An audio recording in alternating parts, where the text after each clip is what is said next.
I'm going to be talking today about specifically our teenagers, whether you have teenagers as parents, grandkids that are teenagers, or this is also applicable if you have kids age 6, 7, 8, 9, 10, 11 years old. Let's go ahead and pray. Father, we ask you to give us wisdom and also the continuing motivation to be the guardians of our children. We pray in Jesus' name. Amen. Amen. So as I'm talking to you today, when I think about my own three, I have two teenagers and a 12-year-old. I think about them as like a championship basketball football team. All right, and I want to make them world champions. I don't want them to just be okay or just get a 5-5 record or be below average. I want them to be champions because I played sports growing up, and I loved coaches that designed our practice, designed our off season so that we could be champions. So that's why I look at my kids. Now, of course, my kids are just like your kids or grandkids. They have challenges and problems or whatever, but I'm the coach. So I'm going to be talking to you guys about how to do this. There is going to be PowerPoint up here, and this PowerPoint will be on the CCF website. We're also videoing the message today, so you're able to view that later. A lot of things I'm going to talk about, I'm not going to be able to get into all the details, but the great thing about YouTube, any concept that I talk about, YouTube will explain to you how to do that concept. For those of you that are not mechanically inclined like myself, I use YouTube on how to fix things on my car. YouTube teaches me. So if you don't catch all the stuff that I'm talking about, YouTube will show you how to do that. So let's look here.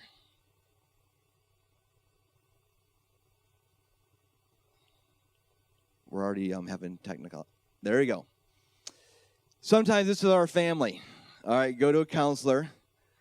And the counselor, do you ever communicate as a family just by speaking? Okay, you can go to a restaurant and you'll see couples. They're not even talking to each other. They're on the phone all the time. You can see people walking through the mall, through a store. There's texting all the time. You can see friends go out together. Instead of communicating, they're just all texting together. So that picture right there, is that you? Okay, is that your family? Have you seen a family like that? And if that is your family, then you need to make some changes. Again, this message is not just for your kids, but it's also for us adults. So what is a parent? Here's some definitions. Father, mother, an ancestor, precursor, a source, origin or cause, a protector or a guardian. Okay, for those of you who can have kids, grandkids, you are the guardian of your children. Famous movie out called Guardian of the Galaxies. All right, you guys seen that movie? Heard of that movie? So here they are. They got their superpowers. Sometimes your kids might think you have superpowers when they were a little bit younger, but as parents, oftentimes we feel like we're in a lineup. All right, we feel like we don't have the power, not sure what to do, not doing a good enough job. Here are the enemies. All right, in the movie Guardians of the Galaxy, there are enemies. And media and tech stuff has enemies, and we need to be aware of the enemies. Now, just like in a movie, enemies are always changing. So is media. It is always changing. Deuteronomy chapter 6, verse 7 says, "You shall teach them diligently to your children." What? God's ways. "You shall talk of them when you sit in your house, when you walk by the way, when you lie down, and when you rise up. Bring them up with the discipline and the instruction from the Lord." So our job as guardians of our children, grandchildren, is to continually talk to them about media and tech today. Grandparents, when you guys were kids, of course, you didn't have texting and phones. So kids today think this is how, grandpa, grandma, this is how they communicated back then. Of course, that's not always the case. When it comes to phone, 80% of unwanted pornography, exposure to pornography, is taking place in the home. Okay, sometimes we think it's outside. Only 9% of exposure to pornography happens at school. 7% happens at friends, but 80% of exposure to pornography happens right in our home, grandparents' home. That's where it's occurring right now. The number one reason people use cell phones today, the first time, it's to check what is the time. I encourage parents, get your kid a watch. Get them a watch. You guys remember when you had a watch growing up? You don't realize how many times people check the time. This is one reason why people do this all the time, is they want to see what time it is. You might want to get your kid a watch for their birthday, for Christmas, so they're not constantly looking at the time. Or put a bunch of clocks throughout your house, okay? But this is the number one reason why people use their cell phone as far as time is to check the time. The second reason people use their cell phone is because of texting, all right? Teenagers today, if you call them, leave a voicemail, they're probably not going to check the voicemail. Even people on their voicemail today says, thank you for calling, whoever. Please leave a text. I don't check my voicemail. All right, this second reason why people use cell phone. 51% of girls felt pressure from a guy to send sexual text messages. Think about that. When you see the teenage girls come into, I'm sorry, I said teenage girls. The average age that a person gets a smartphone is age 10 today. Age 10. Who gives them the smartphone? You're looking around, right? So when you see these 10, 11, 12, 13, 14, 15, 51% of them, over half of them have had a guy ask them for a sensual, sexual text to respond. Okay, this is a reality. Again, at TJC, I lead the summer camps, and we have 4th, 5th, 6th grade people come in, and the majority of the 4th, 5th, 6th graders all have these smartphones. They all come in with the smartphones. And those parents are not guardians. Okay, they are not guardians of these young people. I'm going to share some more stuff about that. 34% of these girls, they sent a sexual text message to try and feel sexy or more attractive. So 51% were asked for it. 34%, they actually sent the text back. So today in church, when you see these girls walk around, 1/3 of them, they actually have already sent the sexual text. Can you imagine doing that when you were growing up as a teenager? No, you can't imagine because you didn't have a phone. Today, if you're getting bombarded with guys asking, you might not send a completely naked picture, but you're going to send a sensual picture back to them. All right? For those of you grandparents that have wonderful granddaughters, you have wonderful grandsons, this is the reality. Okay, this is their reality right here. So yes, you want to build up, speak up, all that, but you have to be discerning, realizing this is happening right now in your families, your external families, your nephews, your nieces. This is what's happening. This summer, I'm going to be seeing a bunch of my nephew and nieces, and my nephews, I'm going to ask them these questions. All right, I'm going to ask my nephew these questions, because I don't know if anybody else is going to ask him the questions. And so for sure, Uncle Heath is going to ask him these questions. I'm going to play with them on the beach and do all the fun stuff, but I'm going to ask them these questions. And, of course, they'll be like, because they're not used to being asked those questions. Many teens, they text nonstop because they feel they need to be on for their friends. You know, teens have to have their phone. Why? Because their friends are constantly in the conversation. And if they feel, if I'm not there, again, for us growing up, we wanted to go to the sporting event. We wanted to go so we could see our friends and continue that friendship. Here, the phone has to be out because they have to be on, and they have to have their phone out to make sure they're not being talked about, gossiped about, slandered about. That's another reason why they're on the phone all the time. And, of course, it can be addiction. You guys know when cigarette companies started 50, 70, 80 years ago, they knew cigarettes were going to be addictive. They knew nicotine, what it did to most people, but they didn't let the secret out. The secret is out now. When Google, Apple, when they created this thing, they knew it was addictive. They knew it. That's why people have left those companies. They're asking Google and Apple to stop making these things so addictive. And they can do it, but of course, money. They need money. Every time a girl or a guy takes a picture on Instaporn, okay, every time they take a picture, they're on Instaporn, they are looking at it, waiting to see the likes. Oh, if they didn't get 8 or 10 likes, they retake the picture. They delete the old one, And every time there's a like, the dopamine is released in the brain. Same thing released that cocaine releases in the brain. Again, it is addictive. And are you addicted? Because my wife and I were talking, I said, Heath, are you addicted? I'm saying, I have a little bit of addiction. You guys ever admit you're a little bit of addiction? The difference is you are X age, these 12, 14, 15 years old, they can't handle this addiction. And it creates even more chaos in their life. So how do you use texting, though? For those of you that your kids, grandkids, they have a phone, how do you use texting to connect with your child? A lot of times people use texting just for announcements. You know, tonight we're going to have dinner at this time. Hey, make sure you do this. If your young person does have a phone, I want to encourage you to connect with them in positive ways with texting. There's something powerful about using words like that. Man, you did a great job at the music, the drama, the sports. Hope you do fantastic on your exam today. Been praying for you. Hang in there. The day's almost over. Okay, if you know they're going through a rough day, tough day, difficult day. Is this a good weekend to wash my car? Okay, maybe your son or daughter, maybe you pay them to wash your car. Okay, maybe throw that in there. Can't wait to hear about your day. Love you.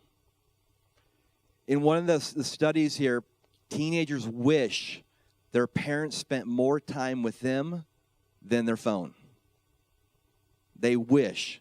Grandparents, your grandchildren wish they spent more time with you compared to your iPad. So same thing, I can't wait to hear about your day. Love you.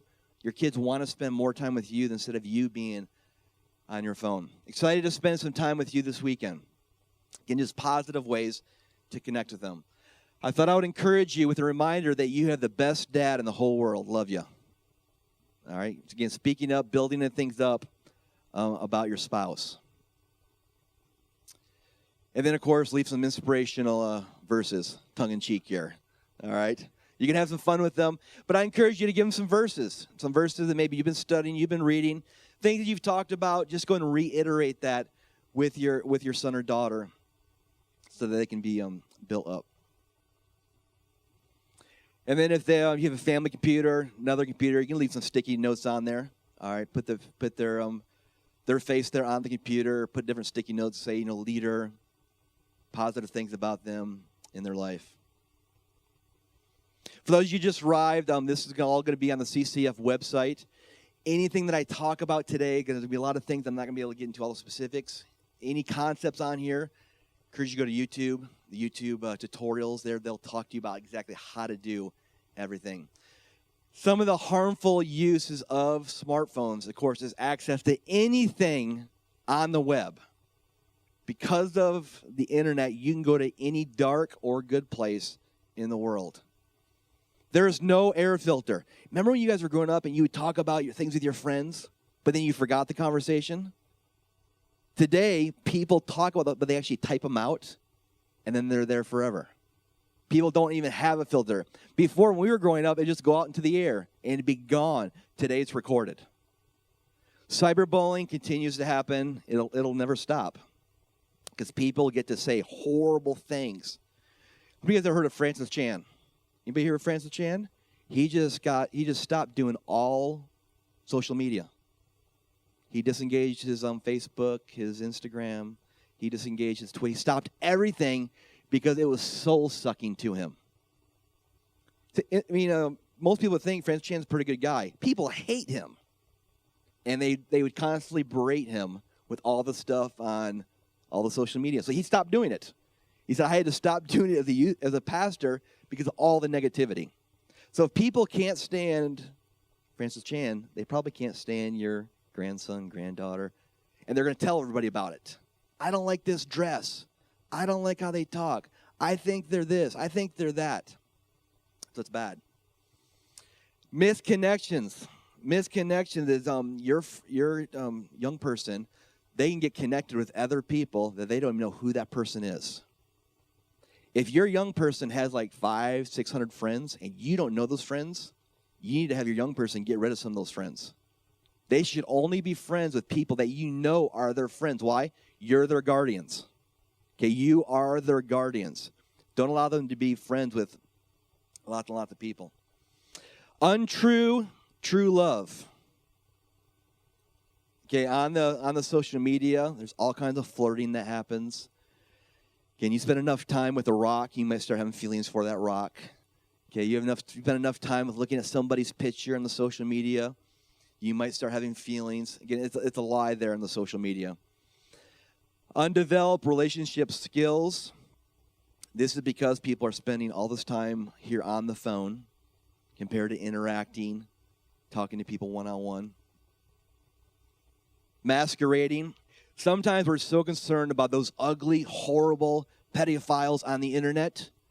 Do you guys realize all those horrible, ugly pedophiles is somebody's son, somebody's daughter, somebody's You got to make sure your kid's not becoming this as a 14, 15, 16, 17-year-old. And the only way you make sure they're not having is by being their guardian. Is by you having continually conversations with them. Nobody thinks their son, daughter is going to become, put the mask on. But it happens. Lack of sleep. Kids that take their phone into their bedroom at night have 1 hour less sleep per night compared to kids that don't have it. That's the study now. It's 1 hour less. So if you allow them to take their phone into the room, instead of sleeping 8 hours, it'll be 7 hours. Instead of 7, it'll be 6. And you guys know what happens when people don't have a good night rest. They're not studious at school. They have more problems. Sexting. Again, if you don't know what sexting is, 30% of teenagers today have received a sext. And a sext is somebody sent them a nude picture. All right, that's what sexting is. And you think, how would that ever happen? Why would it happens because people think it's normal today. All right, it's the indoctrination of pornography. And again, if people constantly ask, all right, I'll go ahead and do it. I'll go ahead and send the picture. So that happens. Do any of you guys leave your doors open throughout the night at your house? Not even locked. You just keep the door wide open for anybody just to walk in, walk around. I mean, I know the White House used to be that way 150 years ago. You used to be able to walk right into the White House and meet with Abraham. We would never allow that today. And is your home, I know you guys don't leave your doors wide open. Well, again, that's what the internet is. People leave the door wide open, and they allow all these strangers to come into their house and have their way with their children and grandchildren. That's the image right now. Doors wide open. Imagine 50 guys and gals you didn't know walking through your living room and then walking right into your kid's bedroom for 90 minutes. What would you do? Would you keep watching the TV? Would you take your nap?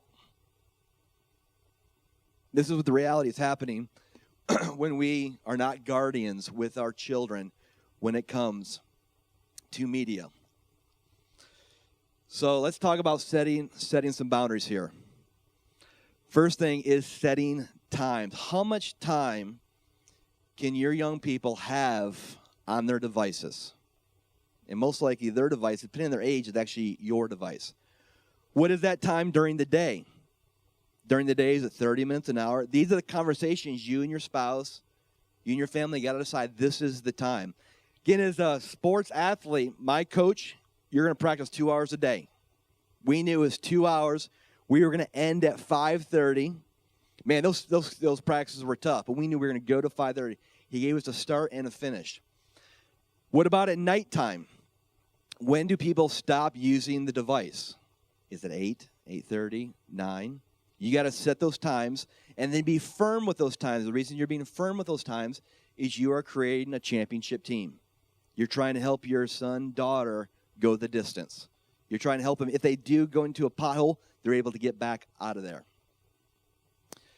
Another part of setting a boundary is a cell phone is a privilege. It's not in the Bill of Rights, not in the Constitution. They don't get to have it just because they're an American.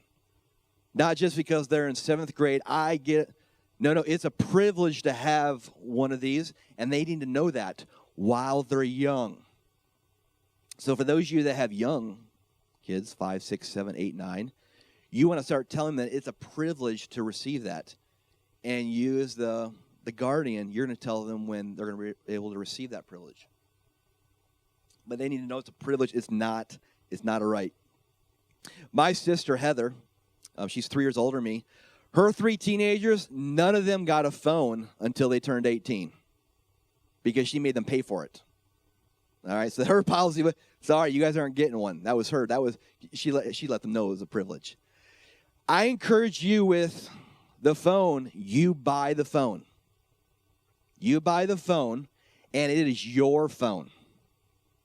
So if they don't want to do their homework, you take back your phone. If they give you an attitude, you take back it's not their phone. Because if it's their phone, they're going to be like, no, I bought this. All right, no, this is your phone. So don't let them buy the phone. Now, the service is another thing. If you want them to pay for their monthly service, all right, they can do that. But ultimately, if they're doing something that you take your phone back. Same way your car. All right, most of your teenagers are not going to buy their own car.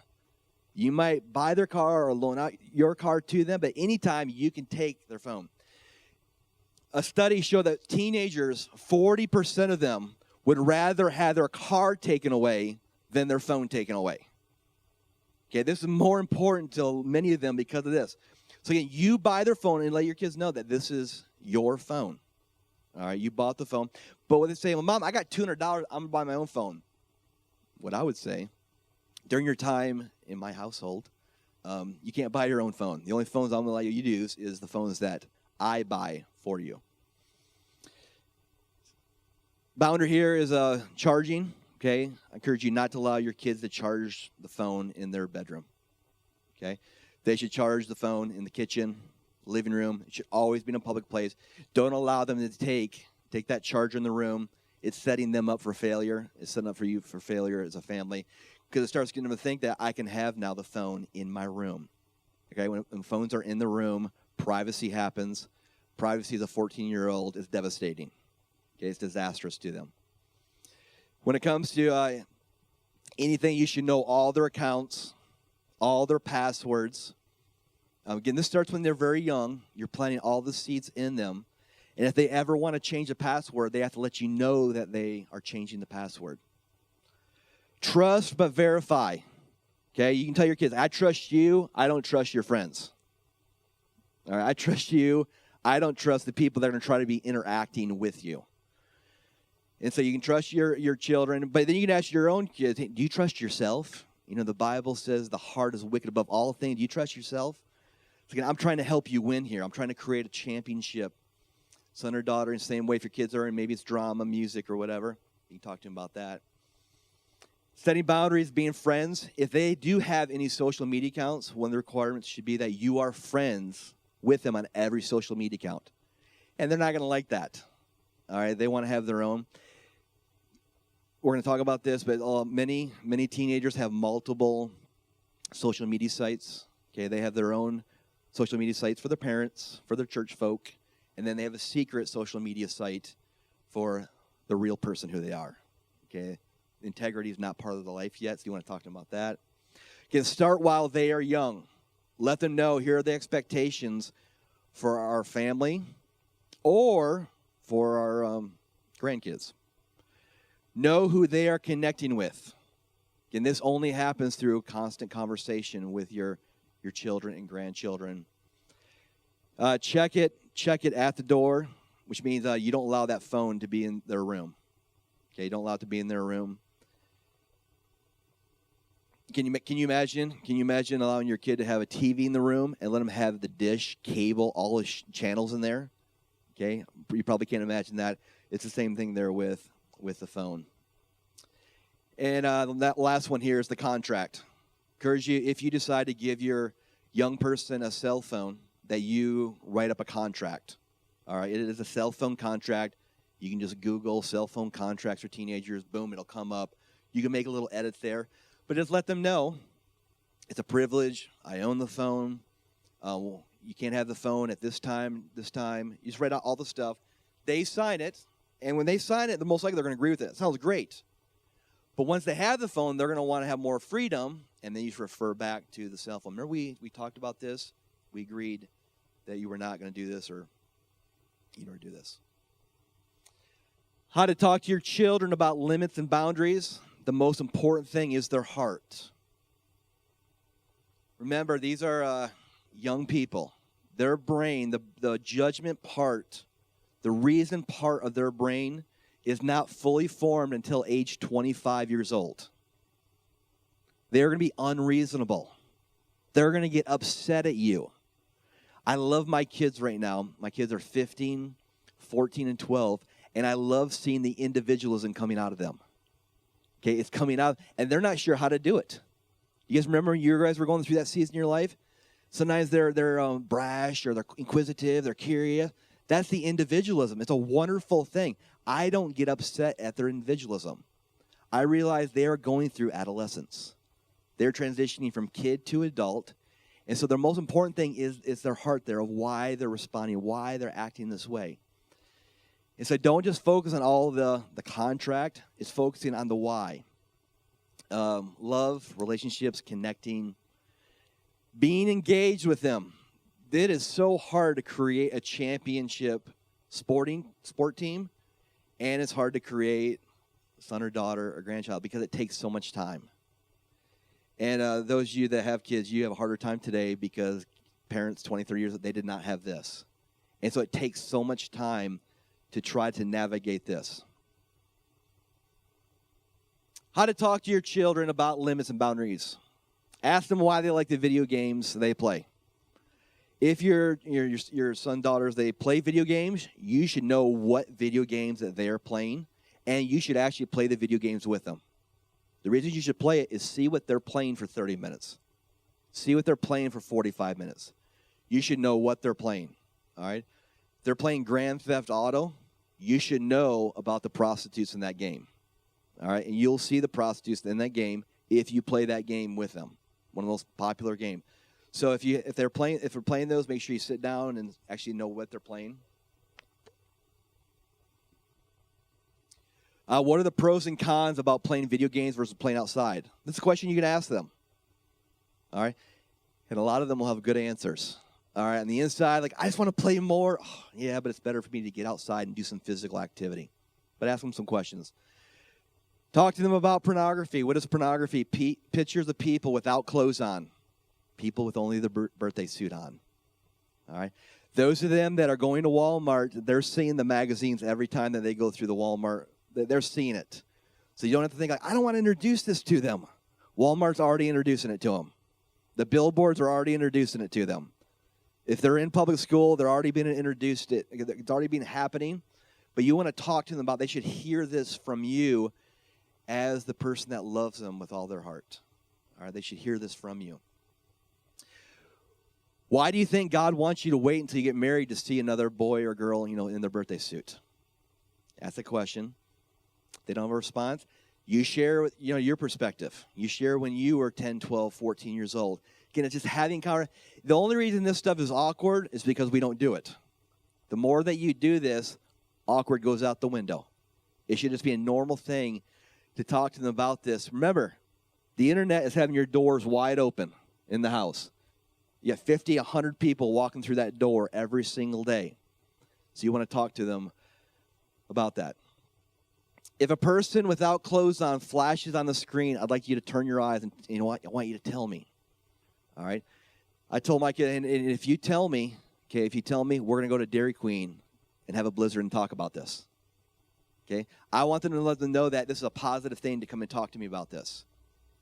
First time I told my mom, when I was like 6 years old, I went out in the woods with a friend, came to a fort. We opened the fort door. There was nude magazines all over the ground.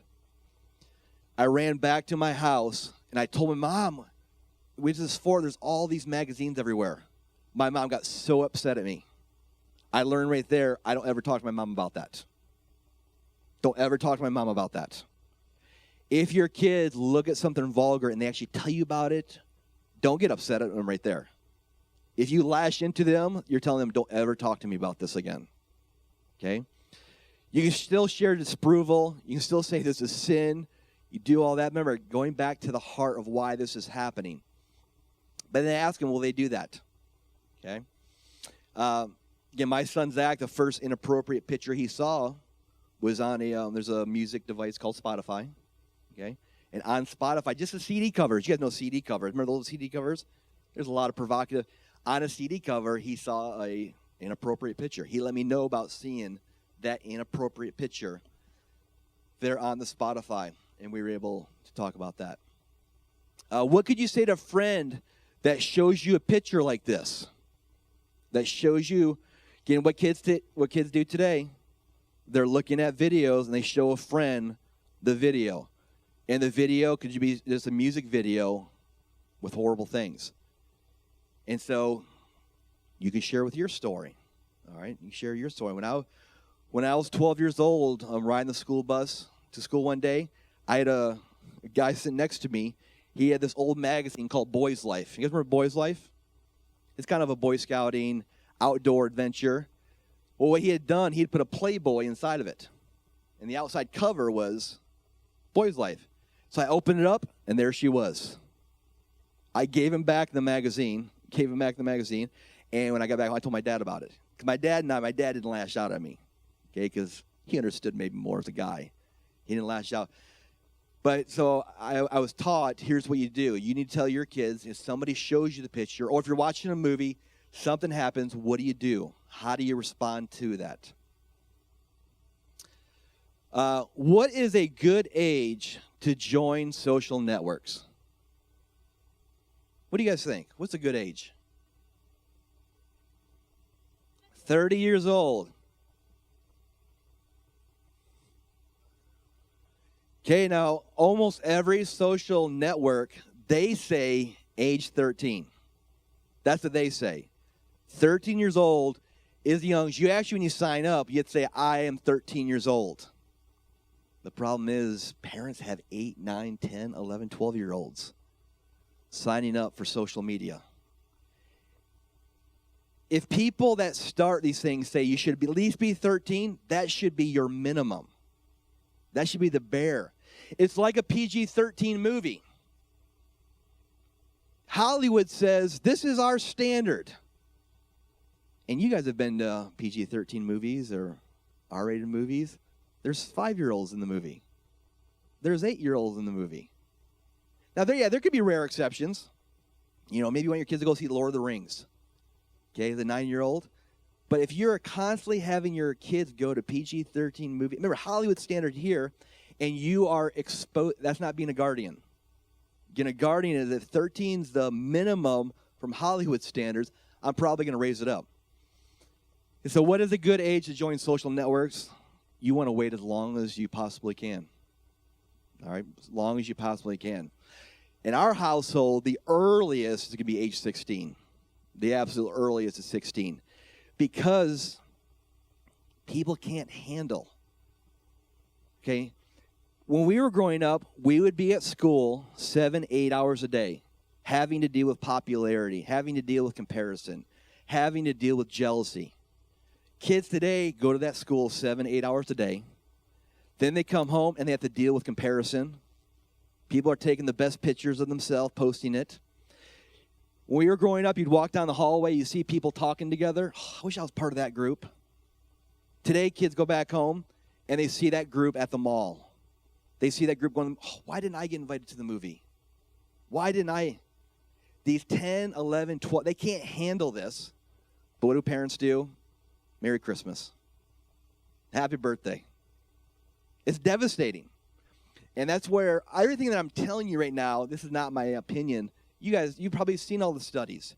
They've been able to study now what this thing is doing to the young generation. For the last 50 years, they've asked every age group the same questions. And over the last 50 years, the responses have been pretty much the same. Until 2007, these questions started going the other way. And look, one of the questions, have you ever thought about killing yourself?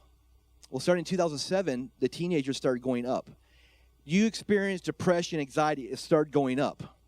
And what happened in 2007 was the advent of the iPhone. Before that, it was like always the same. And then in 2007, it started going the opposite. Before 2007, most 16-year-olds wanted to get their driver's license. Starting in 2007, it started going the other way. Because before, when you're 16, you wanted your car. Why? To go connect with friends, go do stuff with friends. They don't need to anymore. This is how they connect with their friends now. And so, again, just some things that I'm sharing with you. I read this stuff a lot. Okay, I focus on stuff, and I'm trying to help teenagers make good decisions, but most of them don't have the cognitive abilities to make the great decision. That's why they need us guardians. And so I had my son Zach, read articles like this. This is a very popular article. Millions of people read this article back in the fall, and have smartphones destroyed a generation. So I had Zach read this article and some others. And by reading these articles, he's like, oh, yeah, I don't want a smartphone. I see what it does to people my age.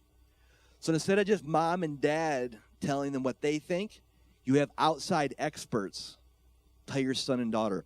This morning, I had somebody give me this magazine, Popular Mechanics, and it's behind the smartphone backlash. And there's a whole movement trying to redo these, all right? Bill Gates, Steve Jobs, founder of Apple, Microsoft, they would not even allow their 13, 14-year-olds to have this. They wouldn't allow it. They're the ones that created it. They would not allow it, but because of money. Same with the cigarettes. They knew it was going to cause all kinds of cancers. They wanted the money.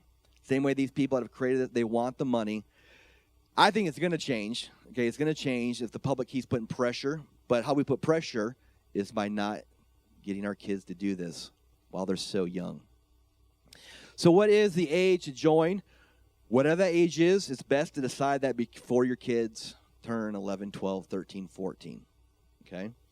So what if you have an Instagram and your daughter wants to be on Instagram? Have her look at Instagram with you. She doesn't need her own Instagram. She can just look at it with you. So when you're on Instagram, have her come over. She can upload some pictures. Again, it takes extra time, though. Why? You might want to be doing something else. The reason I said Instaporn a couple of minutes ago is a kid in my youth group. He got off Instagram about 2 years ago, and he called it Instaporn. And he was struggling looking at porn pictures on there. He didn't even look for it, but friends of friends of friends would post pictures, and he'd see it on there, and he got curious. Again, he got curious, and then he would click on it. And then, boom, he's in that world. And then the dopamine's going crazy, okay, and the enemy's going crazy. And so he had to get out of Instagram. He had to stop. That's why I was proud of him. I let him know that I was so proud of him for having a great, great conscience there and not searing that. Anyway, so here's our policy in our household. Flip phone for our children. We're going to give them a flip phone age 15, okay, that has no internet on it. Some of you guys have a flip phone. Very few people have a flip phone. Some of you guys have a flip phone. But the flip phone at age 15, but it has no internet on it, so all our kids can do is call or text. Then at age 16, depending how they do at age 15, okay, if I saw my son Zach's 15 right now, if I saw him being addicted, getting to the addiction stage at 15, then he might not get one at 16. But at 16, we're going to give them a smartphone that's Wi-Fi only. All right? And the one I'm going to use here is scratchwireless.com. It costs $7 a month for that. And then a full smartphone at age 17, pretty much their senior year. And this is all based off us having conversations. And I believe the whole mountaintop philosophy of school, the 9th and 10th grade is here. But then starting their junior year is they are trending towards being on their own. They're trending towards making decisions. People say, well, are you protecting your kids too much? Are you sheltering? Are you sheltering your kids? I'm like, yeah. I feed them, I water them, I shelter them. Okay? That's what we do. We do those things. And again, at 10, 12, they can't handle it. 10, 12, 13-year-old cannot handle it.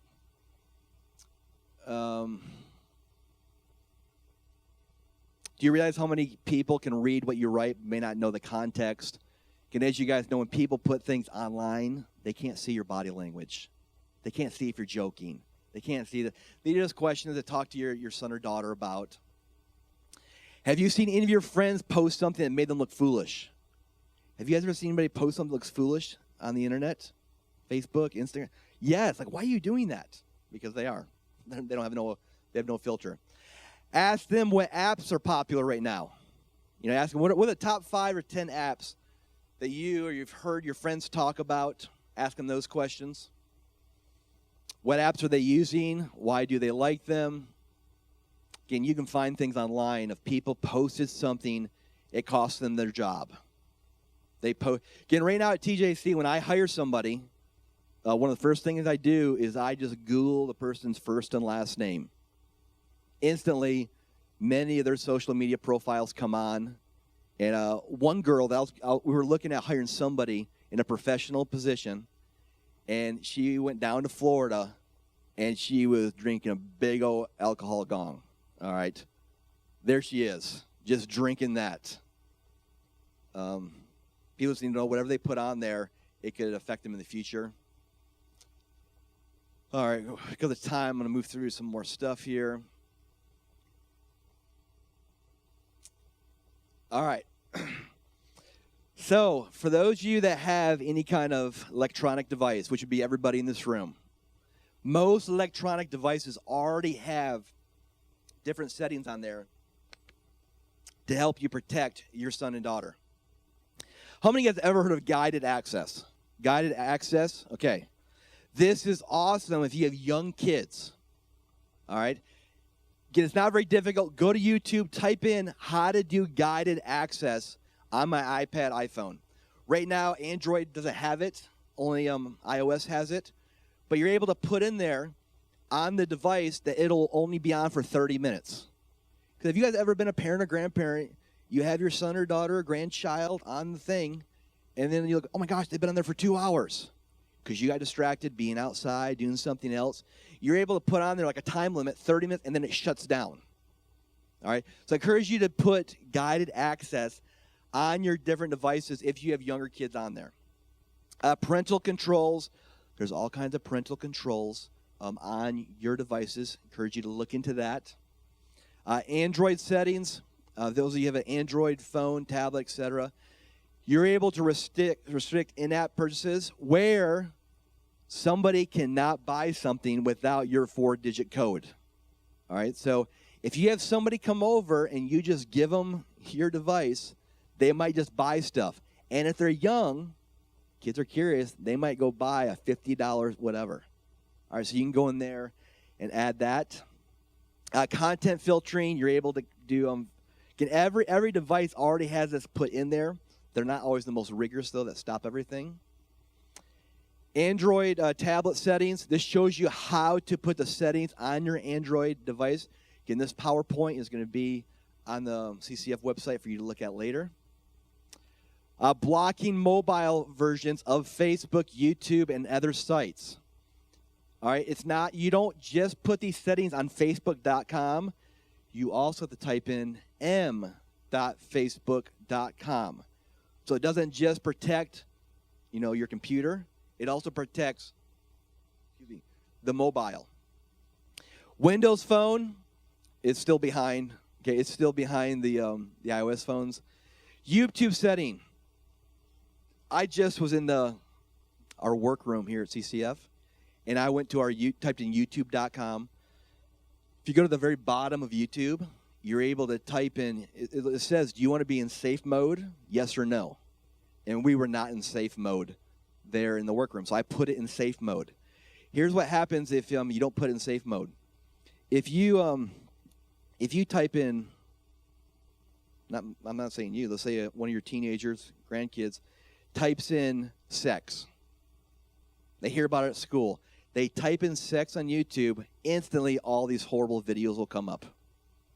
And then on the videos, there's these comments. Have you guys ever read any comments? Okay. Some people, instead of watching it, they actually just want to read the comments. And underneath the comments, somebody wrote, yeah, I'm 11 years old. I'm 11 years old, and I can't wait till I have sex when I have a boyfriend. Now, I don't think that person's 11 years old. That's probably a 28-year-old guy that put down there, I can't wait till I'm 11 years old. Why? He's hoping another 11-year-old girl will say, oh, what's it going to be like? And boom, he goes in there. For all of your phones, all of your computers, go to youtube.com. At the very bottom, you'll see safe mode, yes or no. Go and put all of your stuff there on yes. It's not 100%, great filter, but it'll protect you from seeing a lot of stuff. Have you guys ever seen those recommended videos on YouTube? It'll stop the recommended video. You could watch a video, and then at the very end, this recommended stuff will come up. And sometimes it's vulgar. This will stop all the vulgarity. How many of you guys have ever heard of Google Chrome Incognito? Okay. Do you guys know you can surf the web and no one can know about it? All right. This is what people do that are trying to hide their tracks, that are trying to stop. So you can have different settings, different filters, but you can also do the incognito. So people do those kind of things when they're in a library. Okay. People do this, that when they're at a school, they open up the incognito page. You still search stuff, but nobody can see what's happening. This kind of question you'd want to ask your teenager about. Have you ever searched for something that was secret? Now, they could say, well, I'm trying to search for things so that, Google, they don't know what I'm looking at. That's appropriate, actually. Some people, they don't want anybody to know what they're looking at because they're afraid that they're going to be used against them in the future. But this is used to hide what people are looking at. So that's a question. And you might think, but I don't want to give them the idea about this. Don't worry. The doors are wide open in your house. The internet is giving them all kinds of ideas. Don't think that I don't want to be the person to expose them. They're being exposed. Private mode, if you have a Samsung phone, if your kid has these phones, they're able to create a private mode so that nobody can see what they're looking at. It's very easy to do in the settings. You just want to ask your young person about this. So what are some of the goals of parenting? Again, web filtering software, social network monitoring. You want to monitor their text, location finder, etc. So let's look at some of these. These are some things you can sign up for, some softwares to help protect your children. Nanny. Nanny is a good one. It costs $12.99 a year. And what Nanny does, it helps you see everything that your son or daughter is looking at. All right. It alerts you to any pictures that they post, any pictures that they're tagged to, who they recently became friends with. It'll take you right to the post. It'll show you all their friends on all the sites. So it's $12.99. That's a great one. Another good one is on Life 360 Family Locator. Again, a lot of phones have this, that it shows exactly where your son or daughter is. This is for all the family. All right, so you can see where mom, dad, brother, sister, where they're at in America. All right, you can see if they're coming home, if they're leaving the house. And this one's great. It's free. It doesn't cost anything. You can download that and see where everybody is at. And then they also can see where their friends, where you're at. NQ Family Guardian. It's $4.99 a month or $35 for the year. Now, some people, they don't want to pay money. Like, man, it's $35? You're trying to create a championship team. You're trying to create a championship team. Most people don't have a problem spending $5 at Starbucks, $5, all right, or doing this. So don't let money stop you from protecting your family here. Sometimes families get irritated at their son or daughter because they're texting their son or daughter and they won't respond back to them. And so a mom created called Ignore No More. All right?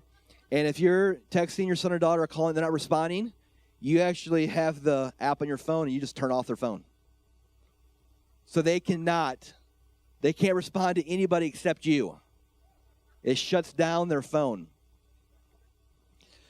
And so if that was my teenager, of course, I would warn them.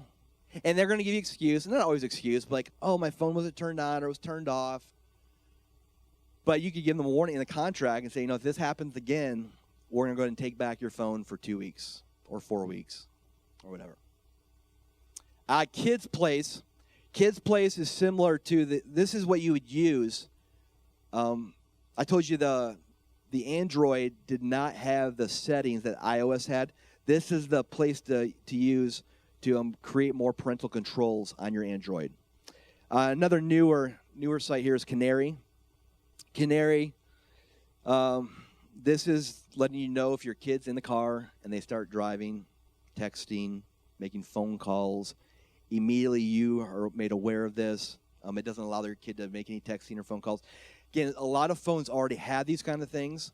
These are a little more robust. Okay, they have a little more potency in them, so you can look at canary. Get all of these things here. You go to their website. They have a tutorial video, and you can decide if this is good for you as a family. K9, encourage you to all download K9 to every computer that you have. You just type in K9, boom, it'll come up. This is another free filter to try to stop the trash coming into your computer. All right, so download that onto all the devices. I did not put one of the most famous ones. It's called OpenDNS. OpenDNS, if you download OpenDNS, you download that, that actually goes right into your router. Your router is how the Wi-Fi gets into your house. OpenDNS is another massive filter. It's free, but it creates even a harder wall to get inappropriate material into your household. So encourage you to download that.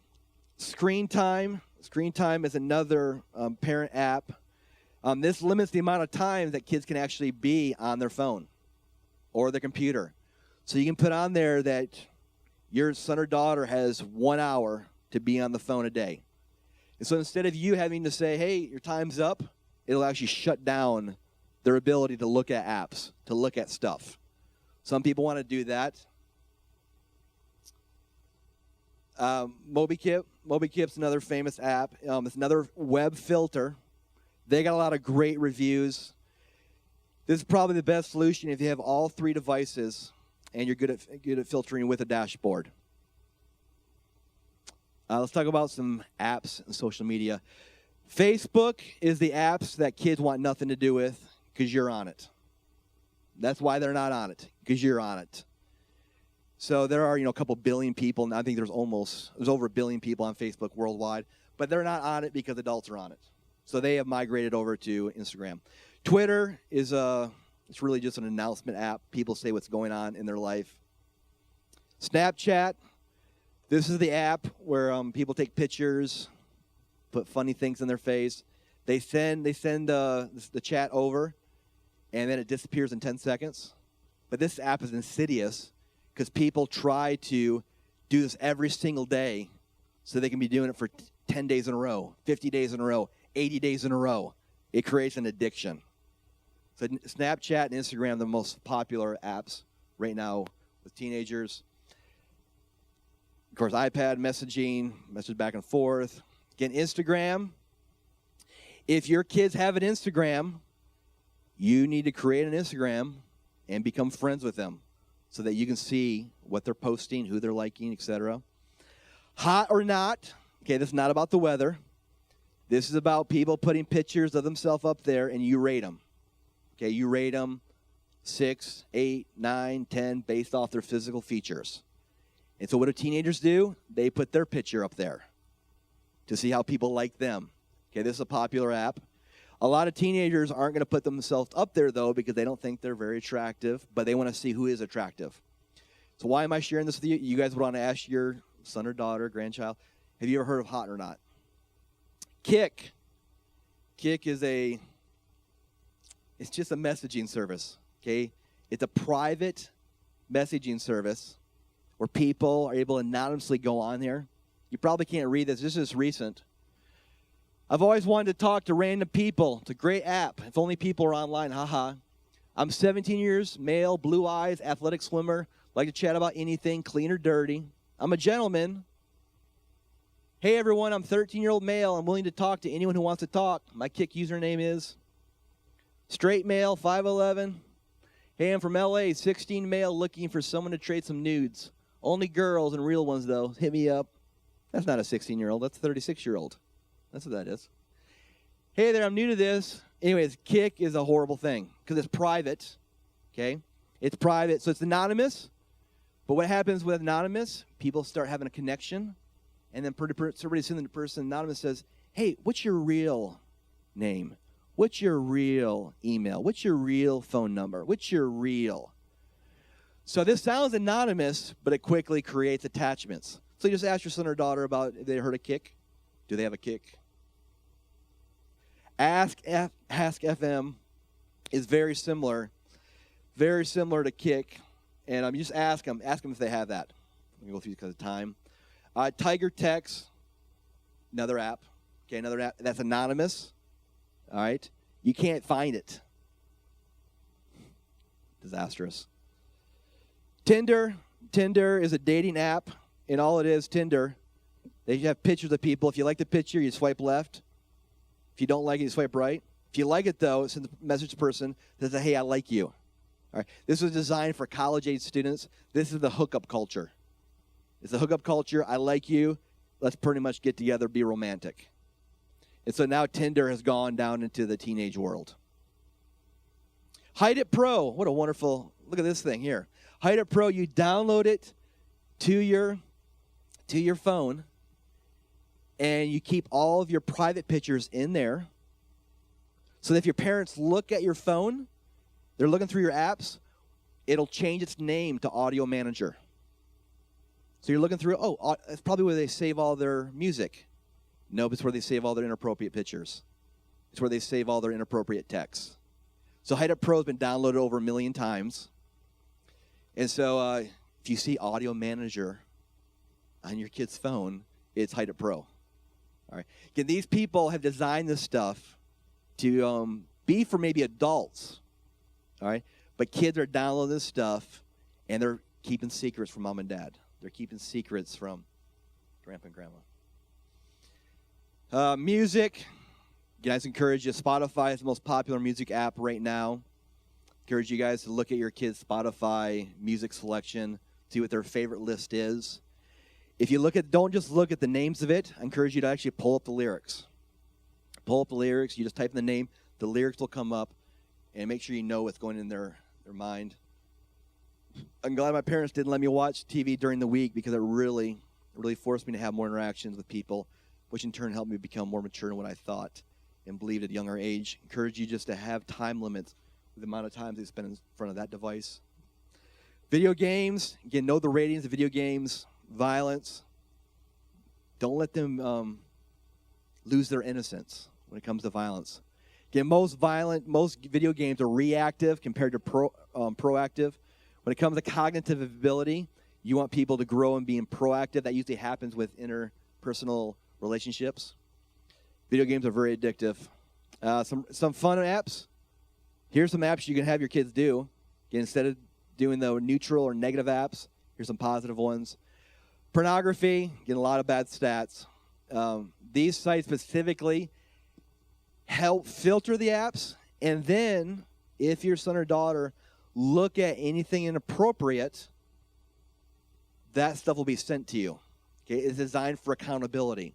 So if you look at anything appropriate, it will be sent to an accountability partner, okay, or a dad, a mom, somebody to help them walk through this stuff. That's actually the end of our presentation. So here's what my concluding thought with all of you. This PowerPoint is going to be online. I want to encourage you with your spouse,